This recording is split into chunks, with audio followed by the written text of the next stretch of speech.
Good morning, everybody, and a very warm welcome to you on this lovely Friday morning. I hope you're well. Thank you very much for joining us. My name is Leeson Medhurst, and this is, I believe, week 6 or week 7 of lockdown. I'm not entirely sure. It's becoming all merged into one. But as I said, thank you for joining me, and I would like to extend a very warm welcome to my super guest this morning, Georgia Elliott-Smith. Good morning, Georgia. Good morning. How are you?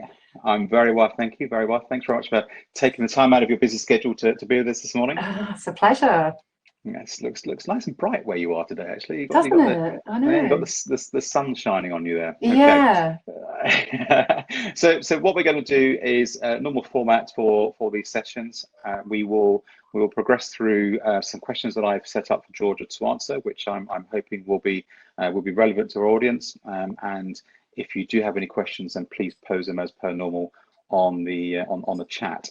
But before we get on, again, following tradition, I just want to make sure you can all hear me and Georgia. So if you could just let me know, can you hear us? And we have 100% resounding yes, so that is fabulous. Okay, so without further ado, we will continue. So as I said, a very warm welcome to Georgia. Georgia is the managing director of a company called Element 4. I'm not going to steal any of her thunder. I will let her explain exactly what she does and what they do in the coming slides. But as we know, the last session, for those that are here and joined us for the last session, we had Mr. Jeremy Myerson from the Work Tech Academy, and he was talking about the kinks that were left in society as a result of the COVID lockdown. And for any of those people that perhaps didn't see it or that are here today that would like to see it, the link is available on our social feeds via Modus. Or if you can't find it, please let us know. Drop us a line and we can send you the link where you can actually replay the video and listen to what Jeremy had to talk about, which was very interesting. But where are we now? So, of course, as I mentioned at the preamble at the start of our session, we're week 6. I think it is, of the lockdown. Frustration is starting to creep in. Our civil liberties are still obviously taken away. And we're struggling, I think it is. I think we're starting to see a lot of this. Last weekend, the amount of people that are on the streets are increasing. People are starting to get a little frustrated. They can't go out, and I think we're starting to challenge and flex our muscles a little bit in getting out and perhaps breaking some of those rules. And what is that looking like in terms of the workplace? And I'm going to start to ask George in a minute. But the cravings now are starting to come in. For me personally, I'm starting to yearn for a walk, go to the beach, just to get out and do something different. Have an ice cream. I know it sounds ridiculous, but the thought of going to an ice cream van and getting a 99 is just amazing. I would love to do it, and of course we all take it for granted when it's there on our doorstep. Not that I have an ice cream van, of course, on my doorstep. But if you're going for a walk and you see the ice cream van, you just take it for granted because now we can't do it, and it's becoming very frustrating. But anyway, that's enough of my preamble. Obviously, I want to make sure that we have the main session directed at Georgia. So Georgia, thanks again. Welcome. Tell me a little bit about Element 4. What is it that you do? Wow. Okay. So Element 4 is a sustainability consultancy. We work in environmental and social sustainability. And our strapline, as you can see there, is disruptive sustainability. So I've been working in environmental management and sustainability for almost 25 years now. Sounds like a long time.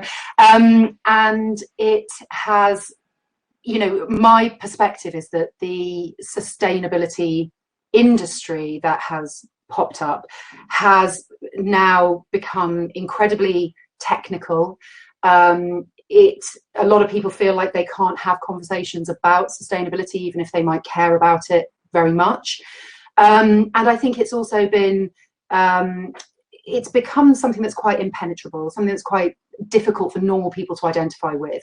And so what I mean by disruptive sustainability is really making sustainability everybody's job, getting people on board, getting them passionate about the issues, and finding everybody's stories and reasons for wanting to really take responsibility for environmental and social issues, and helping companies as well to feel like they're doing a great job in the world, like they're making a really positive contribution, whilst also being profitable businesses, but really understanding environmental and social agendas and doing everything they can to be more of a positive force for good in the world.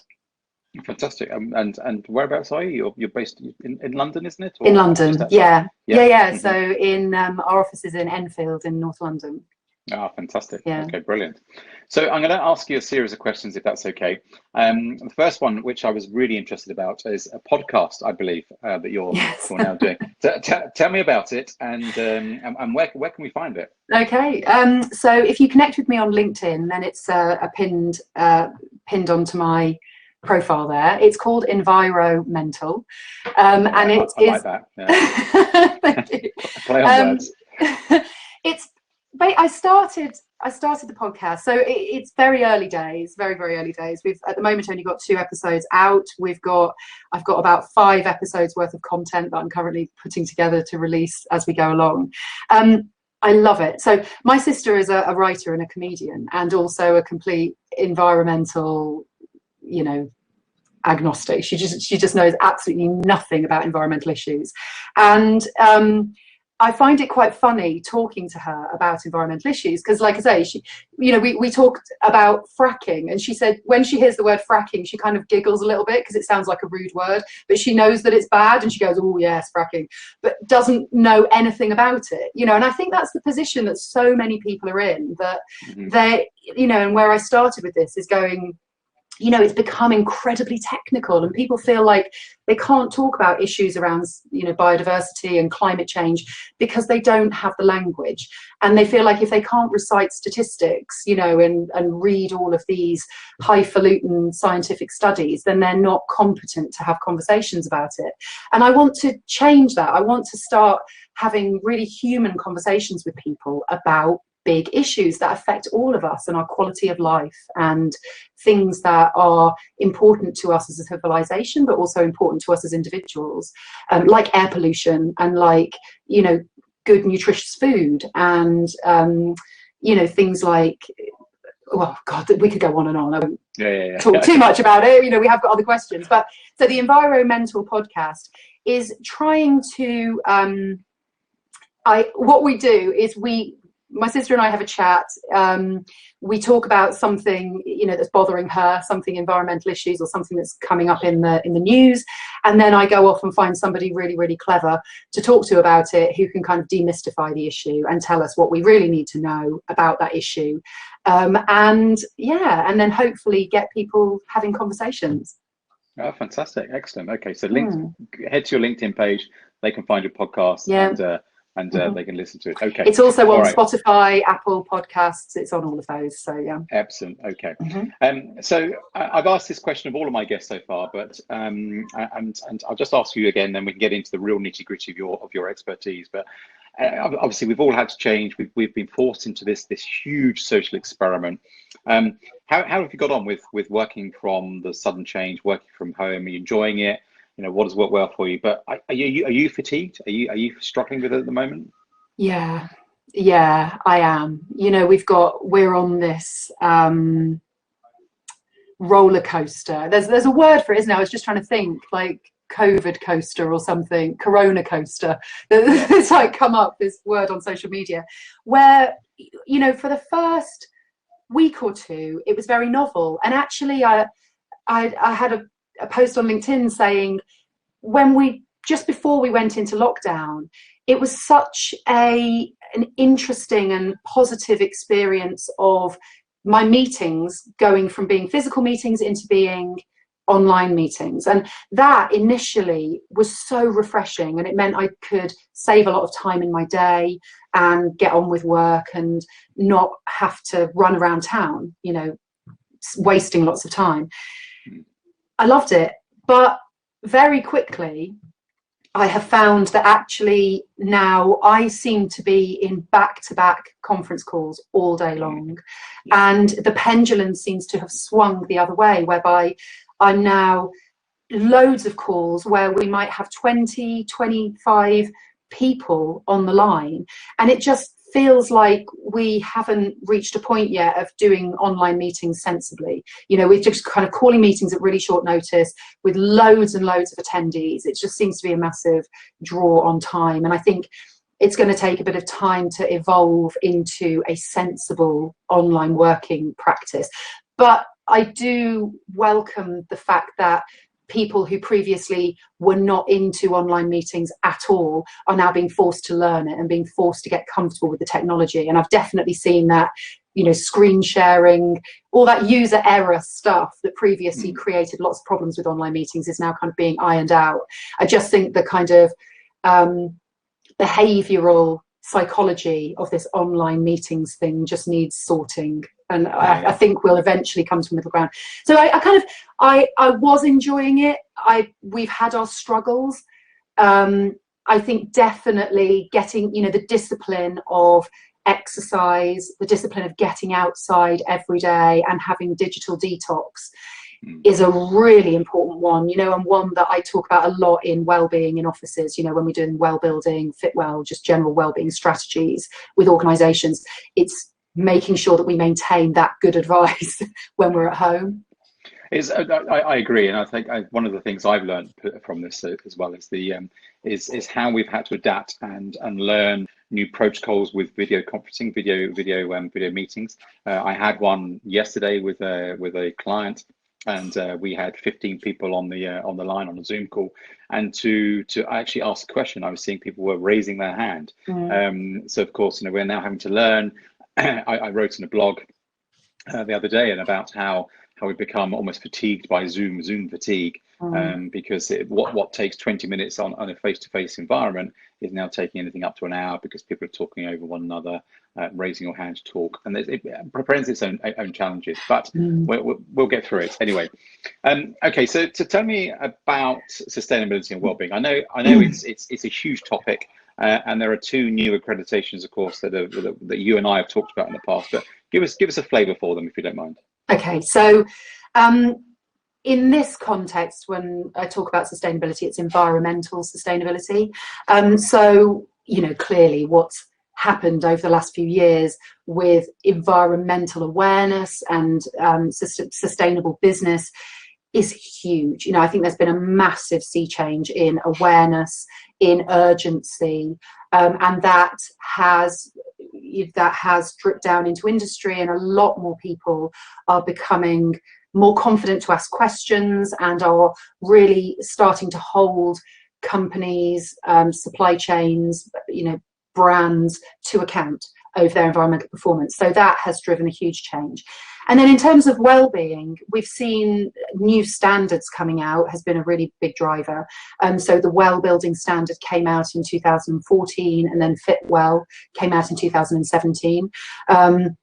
We are sustainability strategists. I think I gave quite a general overview of Element 4 at the start. We develop sustainability strategies with organisations that include environmental strategies, but also well-being, and part of that is well-building certifications and Fitwell, but generally looking at the human experience of work and of property in particular. So they came out, those standards came out recently, and they've driven a really big conversation and a really big change in the way that people look at property and what they expect from it. You know, we know now there's lots of science around the physical and mental, the psychological impact of property on people and environments on people, and our understanding of that has changed enormously over the years, recent years. So one example is our understanding of indoor air pollution and how dramatically that can affect people's immunity, you know, very, very relevant at the moment, how it can impact people's day-to-day health, it can affect their immunity, it can exacerbate existing underlying health conditions, things like daylight, you know, and the impact that having a good connection with daylight throughout your day can have on your stress levels, on your sleep, the quality of sleep you achieve, and also even things like regulating your appetite and really fundamental things about our human physiology and the way that our environment impacts that. Okay, and because you and I have talked about well and fit well a lot in the past, and Mm. what's in it for a landlord? You know, why would they be looking at well and fit well accreditation? What makes it attractive for them? I think, well, first of all, you know, well-being is very much of the zeitgeist, isn't it? Mm, We all these days have some form of fitness tracker or sleep tracker. You know, we've all got access to so much more information about our health and well-being. Um, you know, you can't pick up a magazine or a paper without something to do with yoga or green juices or chia seeds, and you know, we're all triathlons, you know, mammals, men in lycra. It's just mm, everywhere. Everyone seems to be so much more aware, and it's part of the lexicon. So I think this is a conversation that property professionals are really starting to understand now, that this is a way of communicating with their tenants, with their staff members, in a way that's really personal to those people and that they're very invested in. So particularly, you know, if you're a landlord, if you're a building owner and you are able to have conversations with tenants about maintaining their health and helping them to really take care of their staff and their visitors, then that's a really powerful benefit that your building can offer.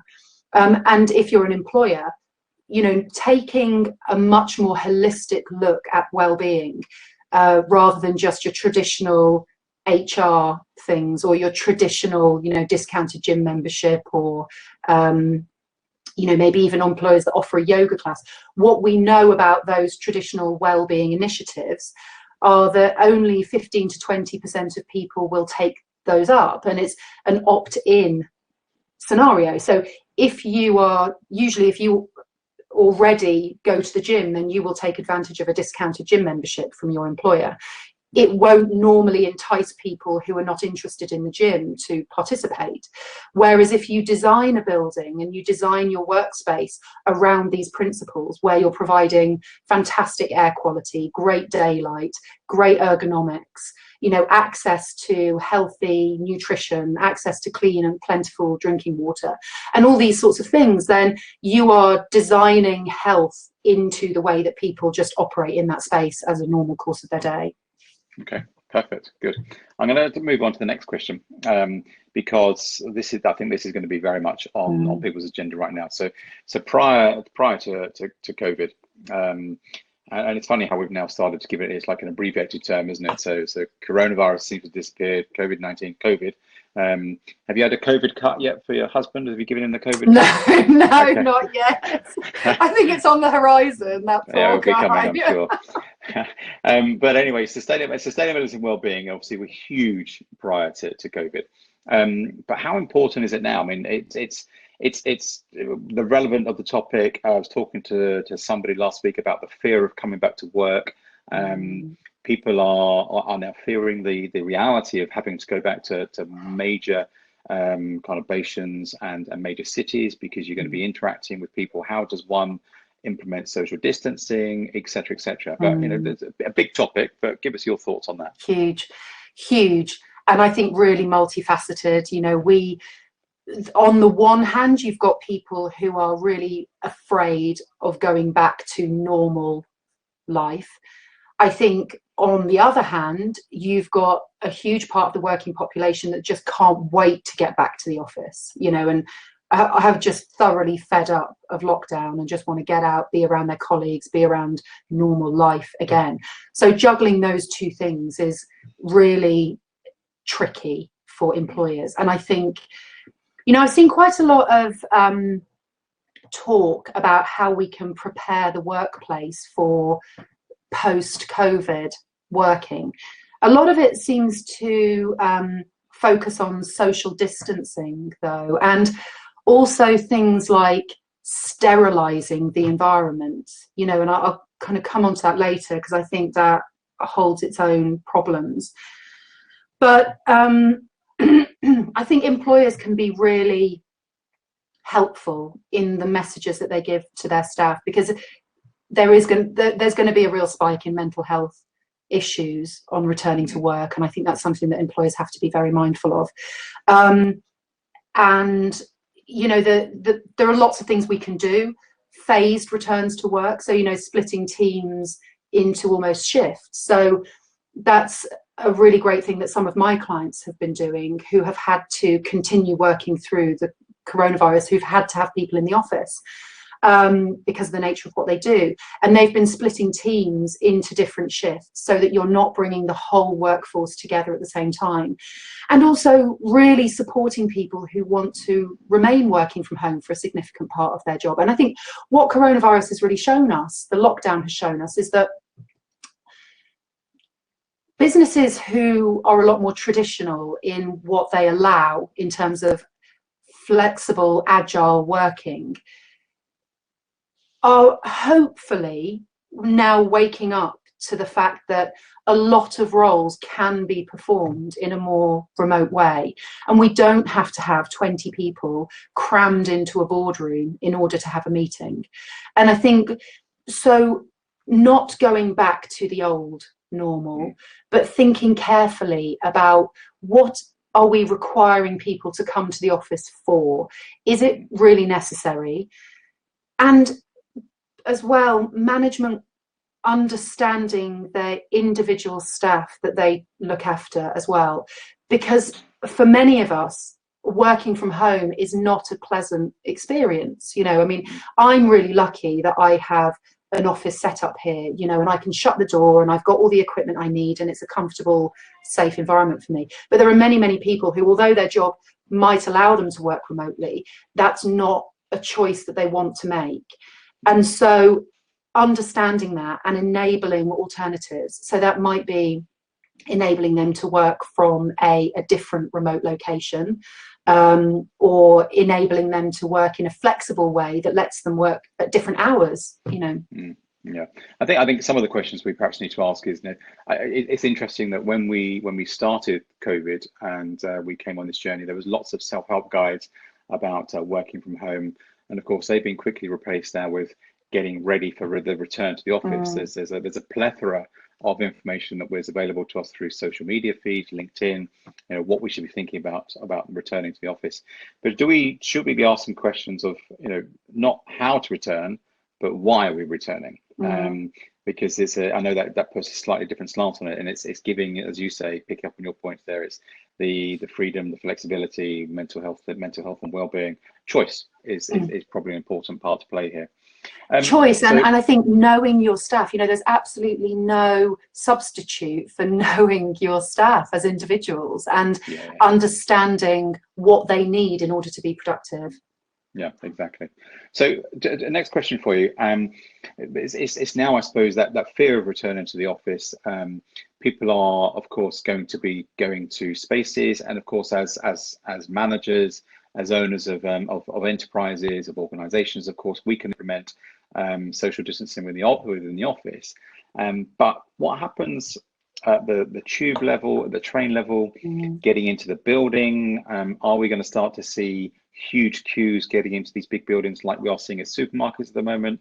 You know, what duty of care will building owners, landlords, and alike, is there responsibility for them to put in place to create and foster healthier environments? Well, there's, you know, at some point we are going to go back to that, to travel.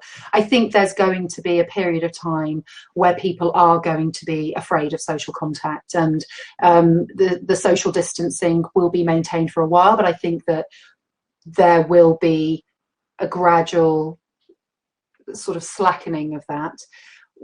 You know, I don't have a crystal ball. I imagine that what will happen is that social distance will slacken, then it will be enforced again, and then it will slacken and it will be enforced, and we will probably, I don't think there will be a day when we are released and it all floods back to normal. I think there's going to be increments of change. And so, you know, I don't know. I think there's no solid answer to this question. I think depending on the population and the demographic that you're working with will depend on your response. And I think that employers need to be understanding of the stress that puts on their staff as well, of not knowing. So whatever organizations decide to do about that, I think the most important thing is to be really, really clear in your communications with people about why you're doing it, about exactly what you expect from people, because the stress comes, I think, when people don't really know. And one of the things I really kind of welcome about the way the supermarkets have responded is they've now started putting lines on the pavement, because previous to that people were sort of in a bit of a jumble outside the doors. Some people were respecting social distancing, some weren't, which was then driving this very British kind of passive aggressive stressed out response to one another, where when people understand that the rules are clear, they're quite happy to then abide by them, I think. And so whatever is decided by each individual organisation, be really, really clear with your expectations and help people to participate in that. Yeah, I agree. So is there going to be, do you think there's a bigger part to play for landlords then? So if we can talk about mechanical systems, MEP, whatever it is, but as I mentioned a few questions ago, that sustainability and well-being, of course, were huge topics prior to the COVID lockdown. It's going to become even bigger now, isn't it? I mean, is there going to be an emphasis for people to start to prove they're providing clear air, or is that sort of cleaner air, or is it just literally the tip of the iceberg there?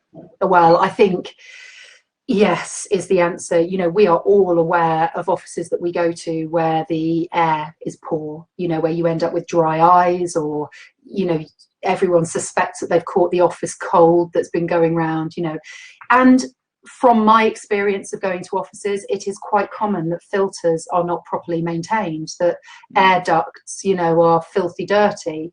And I do think that there has been a real there's a real inherent issue in air handling and ventilation in our workspaces. So I would really welcome a focus on that in airspace, in workspaces generally, in any kind of building. Making sure that filters are appropriate, that they are clean, that they're well maintained, making sure that, mold condensation checks are all carried out correctly. And also, any recirculated air, we're trying to bypass that and bring in more fresh air into the space. I think it is the tip of the iceberg, and I really welcome a focus on indoor air quality, because I think it's something that I've been shouting about, lots of colleagues who work in building wellbeing and sustainability have been talking about for a long time. So I think it is really important to shine a spotlight on it. Yeah. And of course, let's not forget, if companies are looking to go for well and Fitwel accreditation, clean air into the offices, of course, is one of the fundamental and crucial parts of that accreditation. Yeah, absolutely. And you can, these days, it's, there's such interesting time in terms of technology. You can go onto Amazon and buy indoor air quality sensors that provide really amazing results, that are similar to lab results. Obviously they're not perfect, but you can get some great tech for not a great deal of money these days that will give you an indication of how your office is performing on air quality. And I think people are probably going to get much more savvy with that, because you can buy things, little kind of USB sticks that you stick into the side of your laptop that give you air quality readings. Now, that data is not perfect, but it does give you an indication. And I think that is going to kick back onto the employer, into facilities managers, and landlords, that people have access to this information at their fingertips. Absolutely. And I think one of the things I would say to that as well is, of course, we can't overlook, there's a huge demographic of young people now that their priorities are shifting. And I know we've talked in the past about it, and that in terms of that younger demographic coming into the workplace, everybody talks about the next generation of people, the war for talent, and it's not about money so much anymore. It is about working in healthy environments, what's better for them. They want to come to a clean space.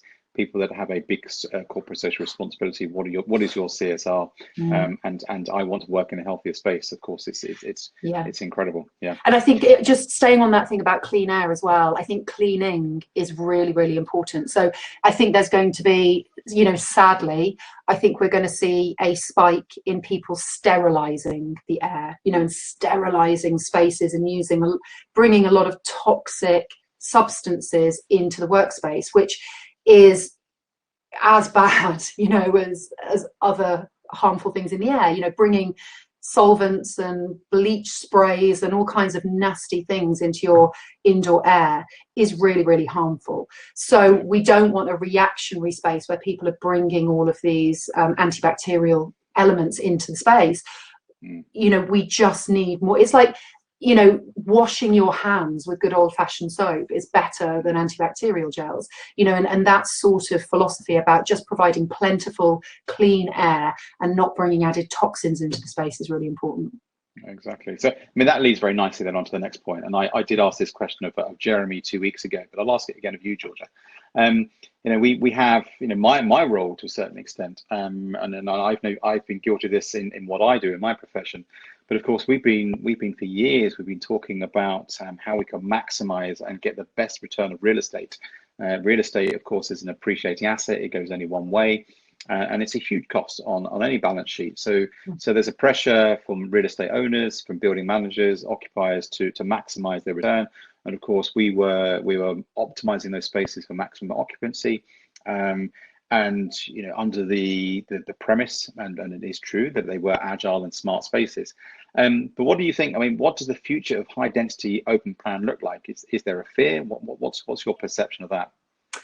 Well, I think lots of organisations, when they go to agile, are doing it for reasons whereby they can just max pack the space, and reduce their property overheads, rather than doing it as a way to improve the employee experience. And I think that's two completely different approaches, and I would question why they're bringing people into the office at all, and what the office is actually for. And I think that is going to be the fundamental question going forwards now, that people are so used to working remotely and using technology is, what is the office for? Is it where you can, a space where you bring everyone together so that you can see them? And therefore the philosophy is, if I can see you, then I feel comfortable that you're working. And if I can't see you, then, you're not working. I don't trust that you're working.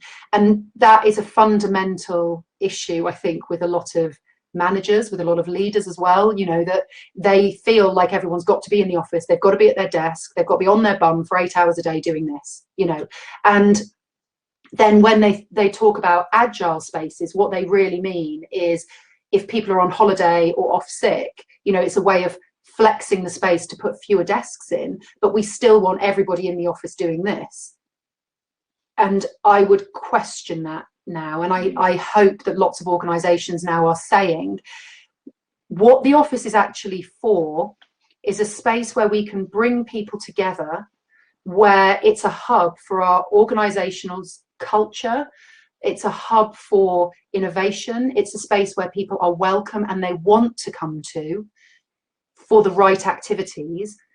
And at other times, there are other environments which are better for them, like home, like third spaces, like even working from their local library, or, they don't have to be in the office in order to be productive. So I think I think that this will drive a real change in some organisations' approach to agile and approach to what the office is all about. Yeah, and I agree with Georgia. And I got a comment here from Mike, and he says, dinosaurs, there's still plenty out there, and I agree. The dinosaurs, and I'm sure we can all think of a couple straight away, but they'll remain nameless. But they can't wait to get back to the office and get back to whatever normal is. Yeah. I don't think there is a normal anymore, but they will. They can't wait to go back to the old presenteeism, the old guard of presenteeism. There's the shirking from home needs to. We've proven that this works. Well, I think, just going back to that, the shirking thing, is that I do also think that if you are working for an organisation and you're not trusted, I think that in itself breeds a certain kind of childlike rebellion against work. So it's a strange psychology whereby if you trust people, you tend to find out who's trustworthy and who is not, and I think keeping hold of people really tightly and having to watch them to make sure they're working is not a sustainable practice for an organization who wants loyal, productive people. So yeah, absolutely. I mean, I mean, we can go off piste here. But yes. And another question for you, Georgia. Adam has asked a question, but I'm gonna leave that one if you don't mind, Adam, because we do have a question similar to that towards the end of the deck. So we will come back to that. But sharing, are people going to share when they come back to the space? Oh, listen, sharing's caring. Come on. Well, I don't tell my kids. Are they going to share? I think, like I said before, I just think there's going to be an initial reticence. I mean, God, can you imagine hugging somebody again who's not in your immediate household? I mean, the idea of me going and seeing a friend and giving them a hug, you know, like I would have easily done before this, feels like quite a strange thing to do now. So I think there's going to be, and then think about your co-workers, you know, are you going to be happy shaking hands, and are you going to be happy sitting right next to people who are coughing and sneezing as people do? It's just, I think there is going to be an initial reticence to want to be close to people, but I think that will subside, and I think fairly quickly we'll go back to normal. I think it's become socially unacceptable to sneeze, cough in public. So, thank God for that. Hey, like people are actually taking tissues out with them. Absolutely, yeah. And this is, I think it's very closely related, and we've probably answered it, to be fair, Georgia. But you know, we in today's designs, without sort of labeling them as boring, but every space has got your typical collaboration space, your high table in the breakout point, the tea point, coffee point.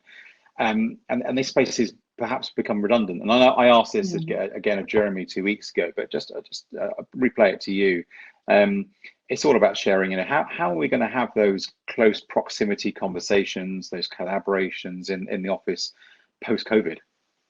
Well, you know, I as I said, this will pass. When we do come back together, there will be a period of social distancing. There'll be a period of reticence, of nervousness about sharing. There will, but I don't think that is going to last. You know, we're human creatures, and we thrive on contact, and we're social animals. We have to, for our health, you know, for our survival, we have to communicate closely, you know, be intimate, have friendships, have contact with people at work.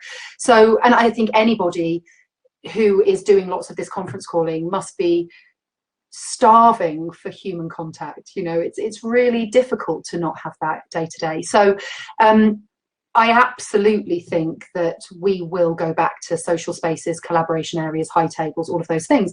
But I go back to my point previously of what are those spaces really for, and what is the office for? Because if we don't have to force people together, then why are we doing it? I agree. So what does the new norm look like? If we can take something from this, you know, what will change, and will it change the way in which we work? I hope, you know, after everything we've said, yes, I hope. I think the best post-COVID workspaces will fundamentally rethink their purpose. I think that a post-lockdown employer will think seriously about enhancing people's home working experience. So sorting out file sharing, sorting out people's Wi-Fi connections, you know, sorting out their home office. And I think there'll be a spike in employers taking interest in what the setup is for people in their own homes, because, you know, we're spending lots of money on bringing people into the office, but as you've already said, you know, people are going to be more reticent about traveling and spending all of that time on the tube packed in with other people. And so I think employers could probably do more to enhance people's home working experience. And I think that the office could be used as a place where we celebrate the businesses that we work for. We come together because we want to spend time together as a team. You know, it's not somewhere where you're forced to come to every single day to just sit at your desk. No, I agree. It's going to be interesting to see what we come out of this. But let's go back to and also sustainability. So if we could describe, or if you could describe, not we, I'll reflect that to you. So what does the utopian world space look like? What does it look like, and what does it include? What's in it? Okay, so there are many ways to have a well workplace. One thing to say about particularly these standards is that they look, about half of it looks at the physical environment that we provide, but the other half of the standards look at the operations within that space, management, support for staff, things like, you know, leave in lieu, you know, family and bereavement time and caring time off from work, those sorts of things. So if we think about the physical workspace and what that looks like under WELL, is that we have great provision of fresh air and ventilation. We have some element of user control as well, because we know that people tend to feel more comfortable and more secure in spaces where they have some element of control.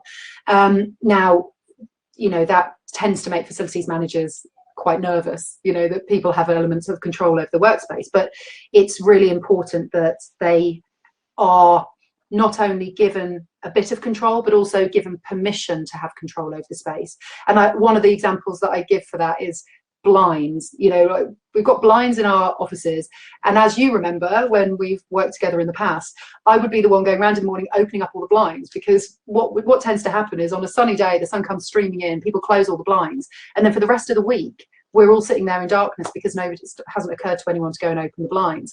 And I think there's a kind of learned helplessness that kind of speaks of our psychology in the workplace, which is that we think it's somebody else's job. You know, we expect that there's some automated system that's going to make things comfortable for us. And a lot of the features within WELL is about bringing back some element of user control around your own comfort, you know, permission to wear jumpers at work instead of, you know, having to look very formal, permission to wear flat shoes, you know, and comfortable shoes so that we can stand and we can move around a lot during the day as well. The space itself, so lots of clean air, reducing indoor pollutants. So like I mentioned, cleaning products, any kind of cleaning chemicals that are coming into the space, massively reducing those and starting to look at healthier products in the space. Lots of daylight. So one of the crimes that we still really struggle with in commercial offices is putting meeting rooms and people's individual offices around the perimeter of the building, sucking up all of that lovely daylight, where people who are sitting at their desks for 8 hours a day, all sitting in the interior of the building, getting no benefit from all that beautiful daylight. You know, an empty boardroom is sitting there getting glorious daylight. So trying to move, flip it around. So all those occasional spaces on the interior, or the, you know, the desk spaces are all around the outside. Great water, loads of healthy foods, and the sorts of things that you can imagine. Staircases, people encouraged to physically move during the day, and definitely not sitting on your bum for 8 hours a day. You're kind of getting up, doing different tasks. Yeah, and I think as we've talked about in the past, the whole WELL concept, it really covers two spectrums, doesn't it? So you have the physical design of the space, but then you've also then got to encompass that and work in tandem with HR policies to allow that flexibility, the empowerment of people to be more free as to where they work, how they work, at what point, etc. So that is, I suppose, encompassing the perfect WELL environment. Yeah, definitely. So let's. I think this is the big one. You know, our social feeds are a light at the moment. I mean, I've almost, it's become a bit of a disease. I'm almost addicted to it. It's like a drug. Looking at LinkedIn on an hourly basis and reading some of the stuff that you can find on it, and some of it is good, and shall we say, some of it is less good. And you know, there's lots of advice at the moment about, you know, what's going to happen when we go back to work. What is the craziest thing you've heard, and what myths can we dispel? And our viewers, you know, they hear it here first. What can we get rid of straight away? I think probably the single craziest thing I've heard is probably ingesting disinfectant. Well, we all know where that came from, don't we? Yeah. Don't drink disinfectant. Don't inject it. Like, you shouldn't have to say that, should you? But yeah, I think, yeah, there seems to be a real proliferation at the moment of these antibacterial solutions. So I'm hearing everywhere, you know, people flushing through buildings with antibacterial agents, and people starting to almost panic buy surfaces that have got inherent antibacterial properties. You know, that really bothers me, because it comes from the school, it comes from almost that, you know, kills 99.99% of bacteria. Bacteria is not a bad thing. We're practically made of bacteria, you know. And so this real sort of fear is breeding fear of people, within people, to say, kill everything, kill it, kill it, kill it, is a terrible knee-jerk reaction, and we ought not to do that. You know, coronavirus is a very unique pathogen, and it's something that, you know, has shown up. I think it's highlighted a lot of practices that are harmful in the way that we operate our offices. But I don't think that we should overreact as well. You know, we ought to be focusing on things like cleaning practices. And, you know, we used to talk about this a lot, that actually in most offices, we would rather that you went and ate your lunch on the toilet than ate it at your desk.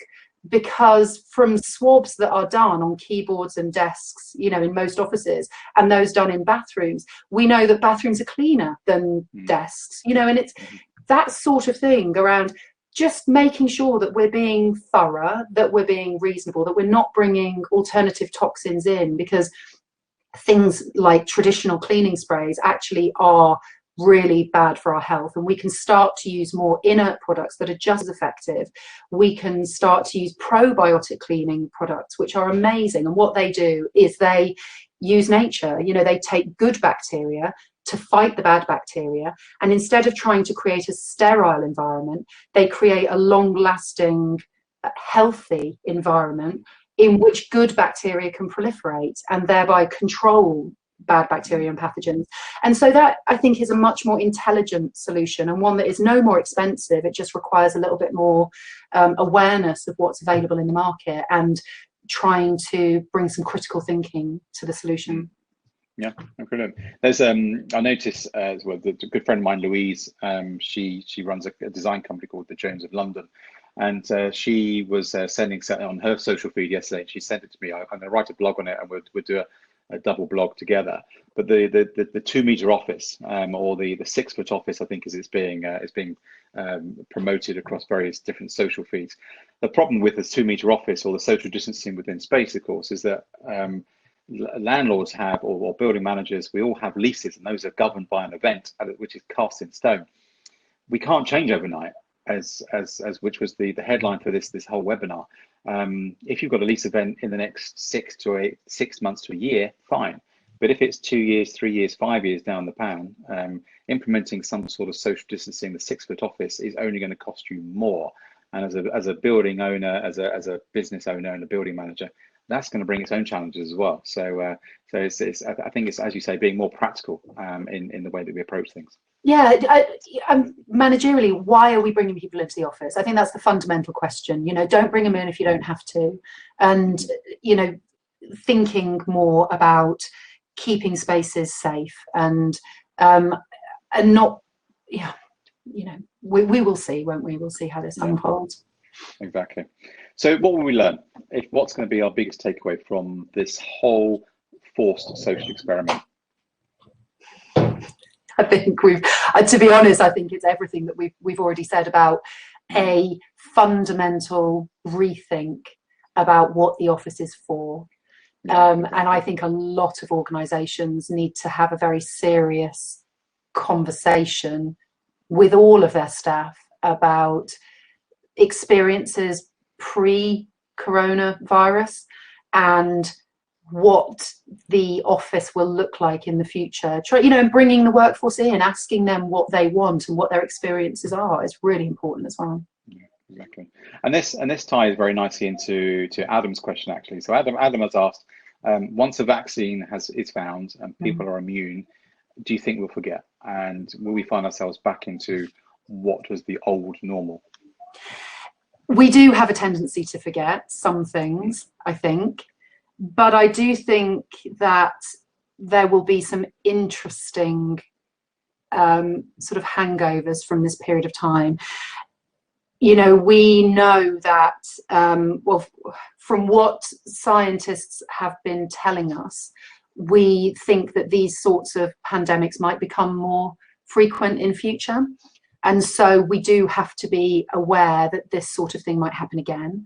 And I think it would be really, it would be, well, totally unsustainable for any organisation to forget the lessons of this, because we have to be prepared for it next time. But I think there's going to be some really interesting takeaways in that a lot of people have been treated very, very poorly as a result of this lockdown. They've been treated very badly by their employers.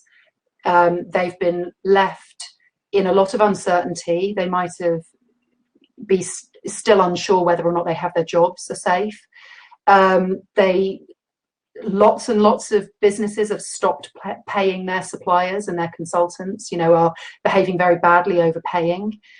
You know, there's a lot of uncertainty, and there's been a lot of toxic behavior within corporates of the communities around them.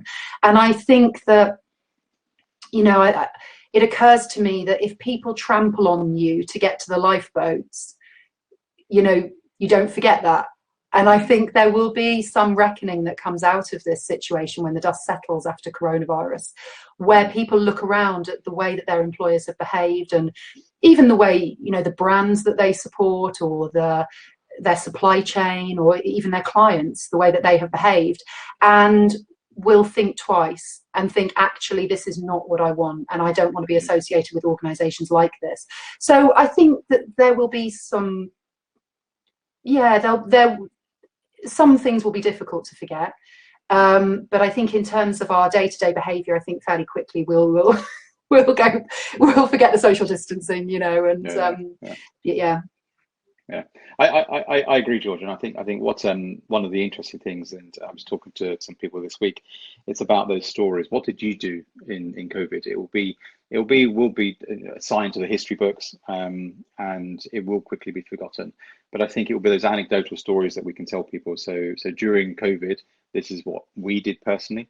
What did you do as a brand? What did you do as a company? And as a prospective employer, and you're looking to go work for somebody, it's like, okay, so how did you work? What did you do? It's an additional attraction perhaps to that brand and to that company as well. So I know we've been forced into this, and people have been reacting and doing very different things.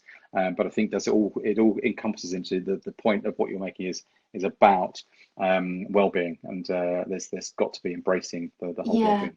I think that as well, you know, under pressure, and this is true in any situation, you know, we were talking before about kids, weren't we, and the stress of kids and lockdown, but I think under pressure really is where true colours start to show. And you know, and I think the whole coronavirus lockdown situation has shone a light onto a lot of things that we were already dissatisfied with, but it has exacerbated all of that and brought it to the surface. And I think that there is that, and that's kind of what I mean about there being a reckoning, in that a lot of those things can no longer be swept under the carpet. You know, where an organisation puts money ahead of people, that has just blown up in our faces, you know, and we have seen that isn't, for a lot of people, that's simply not the sort of organisation that they want to be associated with.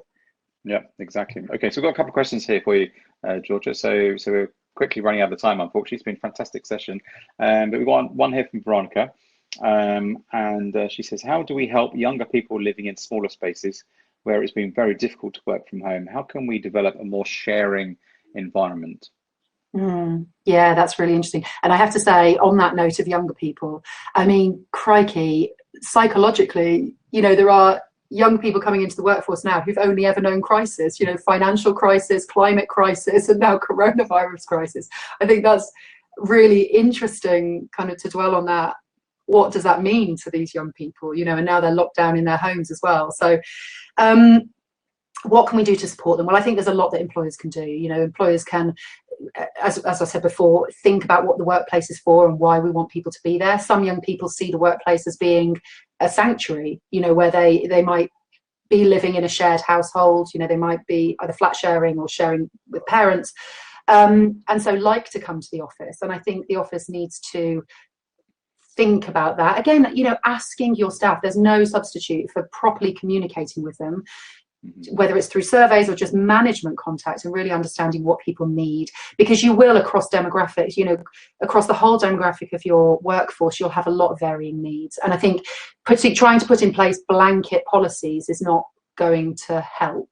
There, you know, if you understand that if you're a tech-based business and a huge proportion of your staff are young and in that situation, then you will have a very different solution potentially from a consultancy with very established older people who may have young children or parents that they're caring for who might want to work from home and be more flexible with their working. So understanding your own demographic.